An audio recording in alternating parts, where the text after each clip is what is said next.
इब्रानियें 10 अध्याय 23 वचन में हमने पढ़ा है कि अपनी आशा के अंगीकार को दृढ़ता के साथ, मजबूती के साथ इसको पकड़ के रखो, इसको थाम के रखो, क्योंकि जिसने प्रतिज्ञा की है वो विश्वास योग्य है।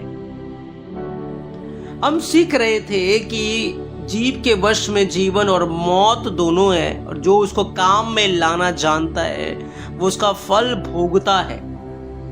तो जब आप जीवन को चॉइस कर लेते हो, जीवन को चुन लेते हो कि मुझे जीवन पाना है और जीवन में चलना है, तो जीवन में चलने के लिए, जीवन में बने रहने के लिए कलाम कहता है कि हमारे पास परमेश्वर की प्रतिज्ञा है। और जब परमेश्वर की प्रतिज्ञा हमारे मुंह का अंगीकार बन जाती है, ध्यान से सुने, जब परमेश्वर की प्रतिज्ञाएं हमारे मुंह का अंगीकार बन जाती हैं, तो हम जीवन में प्रवेश करते, जीवन में हम चलना शुरू करते हैं और हमारा जीवन मसीह यीशु में उन्नति के क्षेत्र में बढ़ना चालू करता है। इसीलिए कलाम कहता है अपनी आशा के अंगीकार को दृढ़ता के साथ थामो। क्यों? क्योंकि जिसने प्रतिज्ञा की, यानी कि अंगीकार क्या करना है? परमेश्वर की प्रतिज्ञाओं को थाम के क्या रखना है? परमेश्वर की प्रतिज्ञाओं को। क्योंकि परमेश्वर की प्रतिज्ञाएं जो हैं वो हमें सब प्रकार की निराशा की दलदलों से बचा सकती है। परमेश्वर की प्रतिज्ञाएं ही हैं जो आपको सब प्रकार की परिस्थितियों से बचा सकती है। अगर एक व्यक्ति बीमार है तो परमेश्वर की प्रतिज्ञा ही है जिसपे वो विश्वास कर सकता है और उसको अंगीकार कर सकता है कि यीशु के कोड़े खाने से मैं चंगा हो चुका हूं, और यीशु मसीह विश्वास योग्य है अपने वचन को पूरा करने के।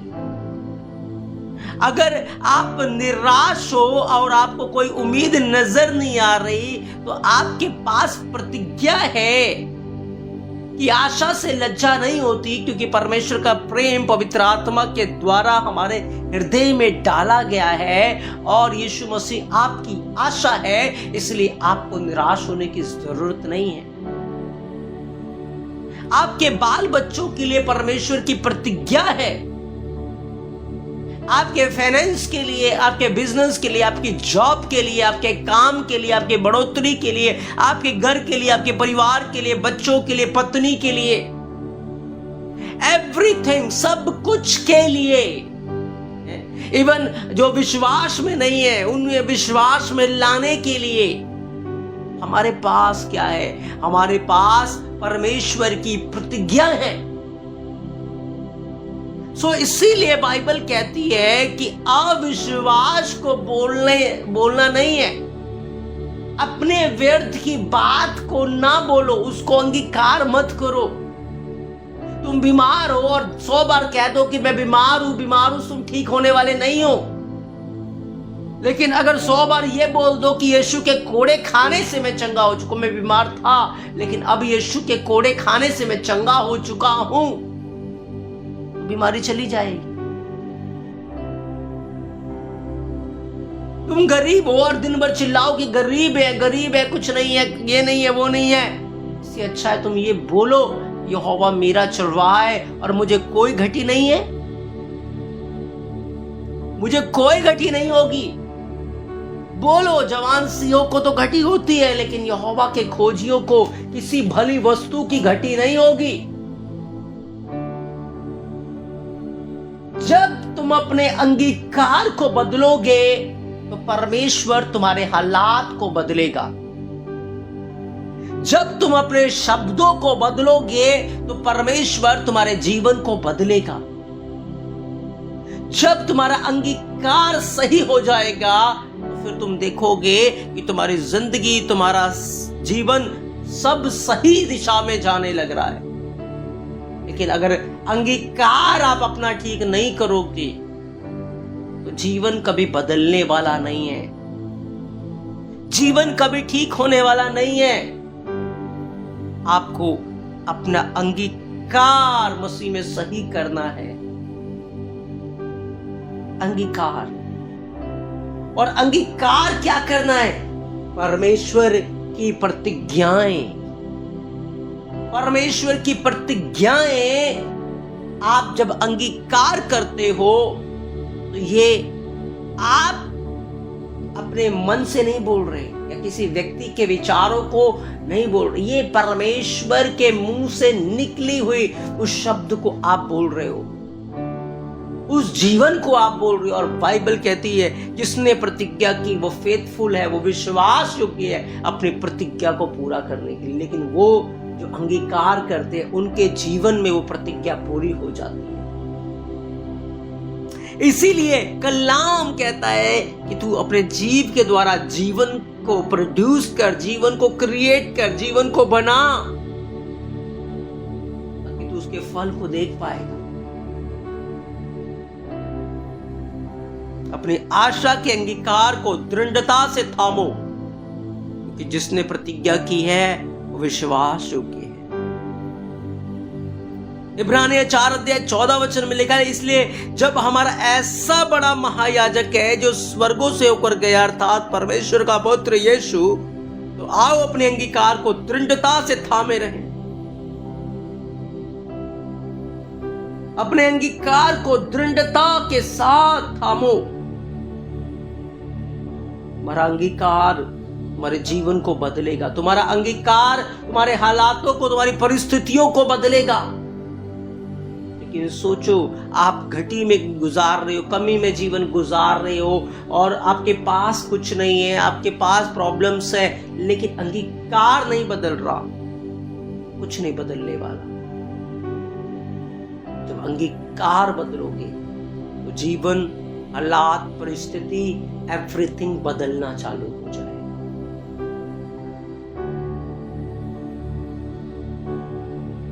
सब कुछ बदलना चालू हो जाएगा।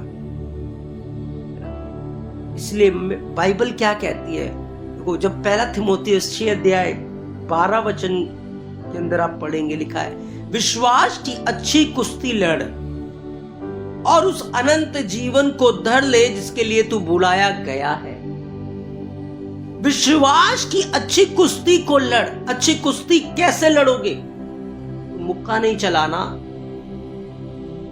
कोई भाला नहीं चलाना, कोई तलवार नहीं चलाना, कुछ आपको लड़ाई झगड़ा युद्ध नहीं करना। लेकिन बाइबल फिर भी क्या बोलती है? बाइबल कह रही है विश्वास की अच्छी कुश्ती को लड़ और उस अनंत जीवन को धर ले जिसके लिए तू बुलाया गया और बहुत गवाहों के सामने अच्छा अंगीकार किया था। सुने, आप कुश्ती कैसे लड़ते हो? अंधकार से। आप कुश्ती कैसे लड़ सकते हो? अपनी गरीबी से, अपनी परेशानियों से, अपनी समस्याओं से आपको कुश्ती लड़नी पड़ेगी। आप जब अंगीकार को थामते हो, आप जब वचन के अनुसार, आपकी परिस्थिति कहती है तू गरीब है, लेकिन आप उससे कुश्ती लड़ रहे हो, मैं गरीब नहीं हूं, यीशु मसीह मेरे लिए गरीब बना ताकि मैं अमीर हूं। यहोवा मेरा चरवाहा है, मुझे घटी नहीं होगी। आप क्या कर रहे हो? उस गरीबी से आप कुश्ती लड़ रहे हो, उस प्रॉब्लम से आप कुश्ती लड़ रहे हो, उन समस्याओं से आप कुश्ती लड़ रहे हो और कुश्ती लड़ के आपको उसको हराना है। यही आपकी मसीह में एक युद्ध है, एक फाइट है। उस परिस्थिति को आपको वचन से हराना, आपको प्रतिज्ञाओं से हराना, आपके शब्द में क्रिएट करने की पावर है। आपके ऊपर कर्जा है, लेकिन बाइबल कहती है तू कर्ज नहीं लेगा, तुम्हारे पास प्रतिज्ञा है और तुम्हें उस प्रतिज्ञा को लेकर उस कर्जे से युद्ध लड़ना पड़ेगा। उस कर्जे से कुश्ती लड़नी है, उस कर्जे से कुश्ती लड़ोगे और कुश्ती लड़के उसको हराओगे और एक दिन वो तुम्हारे घरों को, तुम्हारे जीवनों को छोड़ के भागेगा। तुम्हें कुश्ती लड़नी पड़ेगी उस बीमारी के साथ। बीमारी, तेरा मेरे जीवन में कोई अधिकार नहीं है, तेरा मेरे जीवन पे कोई हिस्सा नहीं है। यीशु के कोड़े खाने से मैं चंगा हो चुका हूं। मैं कुश्ती लड़नी पड़ेगी उसके साथ और अनंत जीवन में बढ़ना है, कुश्ती लड़नी है। बहुत से गवाहों के सामने, बहुत से गवाह कौन है? अब्राहम, इसहाक, याकूब, सारे धर्मी लोग आपको देखते हैं, वॉच करते हैं, आपको पता है। सब आपको गवाह जो है, हमसे पहले जो चले गए मसीह के बाद, वो गवाह है और वो हमें देखते हैं।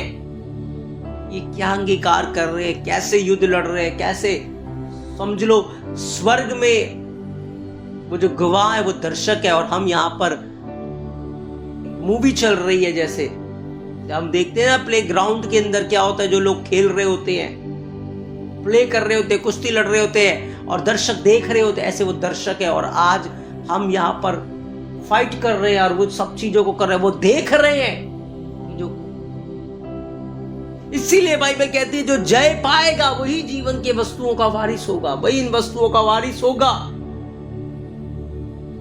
सो हमारी एक बड़ी कुश्ती है, एक फाइट है जो आपको वचन के द्वारा करनी, आपको प्रतिज्ञाओं के द्वारा करनी, अपनी परिस्थितियों के खिलाफ, अपने हालातों के खिलाफ, अपनी समस्याओं के खिलाफ आपको कुश्ती लड़ना है,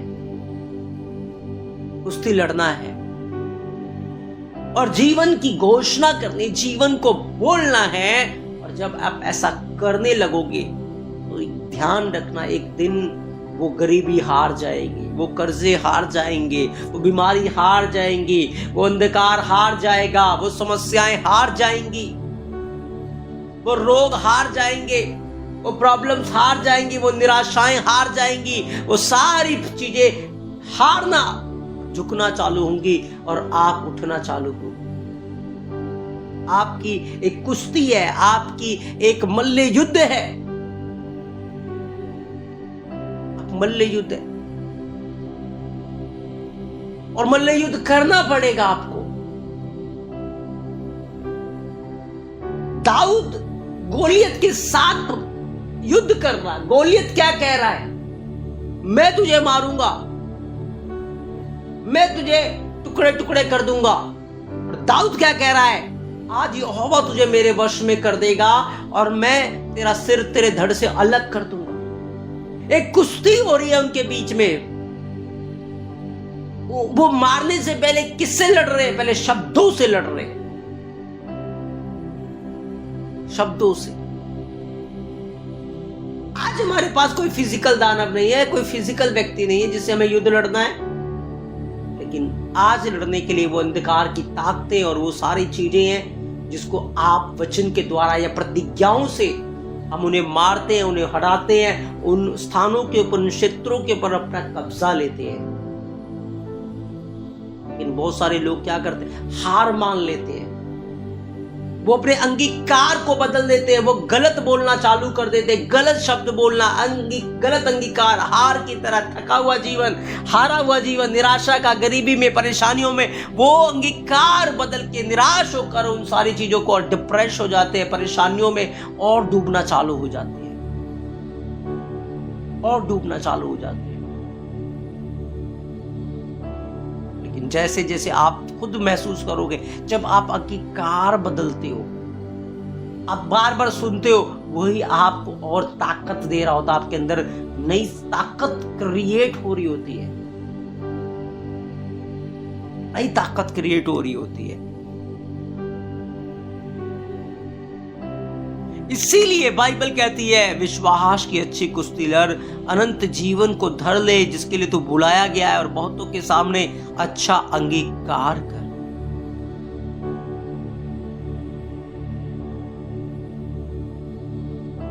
इब्रानियों 3 का पहला वचन क्या कहता है? इसलिए हे पवित्र भाइयों, तुम जो स्वर्गीय बुलाहट में भागीदार हो, उस प्रेरित और महायाजक यीशु पर जिससे हम अंगीकार करते हैं, ध्यान करो।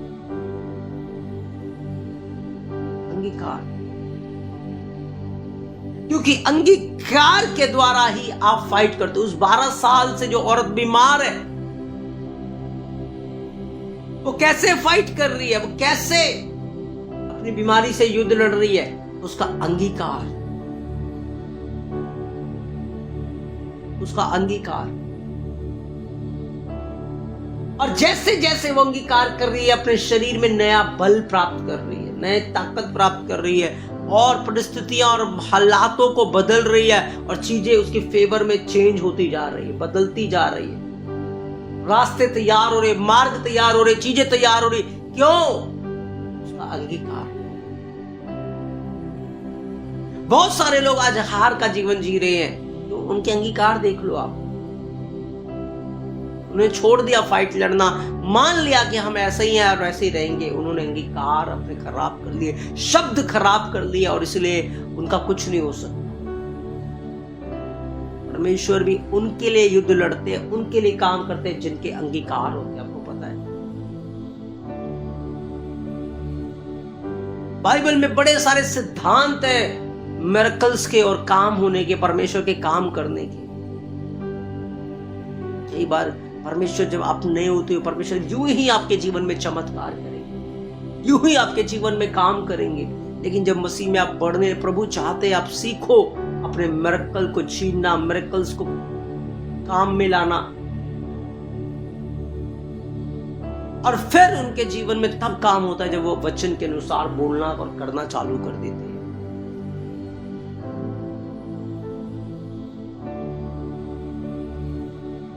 इसलिए मेरे प्रियो, ध्यान करो अपने शब्दों के ऊपर, अपने थिंकिंग के ऊपर, अपनी सोच के ऊपर, और अपने अंगीकार के ऊपर। यहां एक आत्मिक मल्ल युद्ध हो रहा था। अंधकार की जो पावर्स हैं आपके थॉट में आकर, आपके विचारों में आकर आपको निराश, हारा हुआ आपको फील कराना चाहते। जैसे अय्यूब के मित्र आए ना अय्यूब के पास, वो कह रहे तूने जरूर पाप किया होगा। अय्यूब कह रहा नहीं, मैंने कोई पाप नहीं किया, मुझे में खराई है, मैं धर्मी हूं। उन दोनों में क्या चल रहा है कि युद्ध। एक पार्टी अय्यूब के जो दोस्त है उसको पापी करार कराना चाहते हैं, लेकिन अय्यूब धर्मी बना रहना चाहता है। यही होता है आत्मिक जहान में कि थॉट्स जो आपको आ रहे हैं, विचार जो आपको आ रहे हैं, या आवाजें जो स्पिरिट में आप सुन रहे हो, अंधकार की ताकतें आपको डाउन फील कराना चाहती है। जब आप कई बार उन चीजों को स्पिरिट में आप ध्यान से कभी सोचना और देखना, जब नेगेटिव विचार आ रहे, गलत थॉट्स आ रहे, गलत विचार आ रहे हैं, और आपको कोई बोल रहा है कि नहीं कुछ नहीं हो सकता, कैसे होगा, चिंता के विचार आ रहे, टेंशन की चीजें आ रही है, तो समझ जाओ ये कौन कर रहा है, ये आपका दुश्मन कर रहा है। और आपके पास आपका अंगीकार है, वचन की तलवार है, प्रतिज्ञाएं हैं जिनको उठाकर आप उससे युद्ध लड़ सकते हो, उससे अच्छी कुश्ती लड़ सकते हो, और उसको उखाड़ सकते हो कि वो भाग जाए। जब आप अपना अंगीकार थामोगे तो परमेश्वर तुम्हारे लिए बड़े कामों को करने वाला परमेश्वर है, महान कामों को करने वाला परमेश्वर है। इसलिए इब्रानियां 10:23 कहता है, अपनी आशा के अंगीकार को दृढ़ता से थामे रहो, जिसने प्रतिज्ञा की है वो विश्वास योग्य है, वो फेथफुल परमेश्वर है, वो फेथफुल है, वो विश्वास योग्य, वो विश्वास योग्य।